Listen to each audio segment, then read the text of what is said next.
أجواء من الفرحة والحب. الصور الأولى من خطوبة الفنان الشاب مروان المسلماني والبلوجر الجميلة ملك دهشان اجتاحت السوشيال ميديا.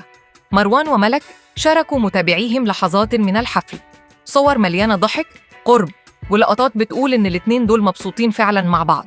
ملك دهشان خطفت الأنظار بإطلالة أنيقة وناعمة، ظهرت بفستان من الساتان الأبيض، تصميم ناعم جداً من أيمن لحموني، والفستان مرصع بتطريز يدوي على الصدر ومن غير أكمام، وتصميمه فيه درابيه بسيط عند الوسط، أظهر أنوثتها بشكل راقي. أما مروان المسلماني فكان في قمة البساطة والأناقة، وإطلالته كانت متناسقة مع ملك، وبين قد إيه في تناغم بينهم، مش بس في اللبس لكن كمان في الروح. والحقيقة أن مروان مش بس عايش لحظة حب، لكنه كمان بيعيش نشاط فني مميز جداً الفترة دي، وبيشارك حالياً في مسلسل منتهي الصلاحية، وبيقدم فيه شخصية موظف بنك بيتعرض لأزمات كبيرة، منها دخوله السجن، وبعدها بيتجه لعالم المراهنات في حبكة مشوقة جداً.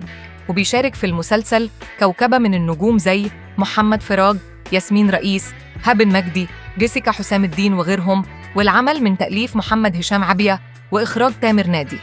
مش بس كده، كمان مروان بيشارك في مسلسل فات الميعاد المعروض حالياً على قناة DMC، واللي بيناقش قضايا العلاقات الزوجية وتحولات النفس البشرية.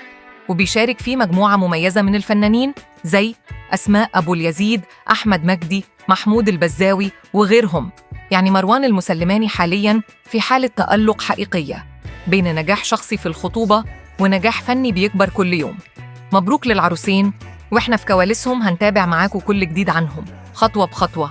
لو عجبك الفيديو اعمل لايك واشترك في القناة وفعل الجرس علشان توصلك كل أخبار النجوم أول بأول.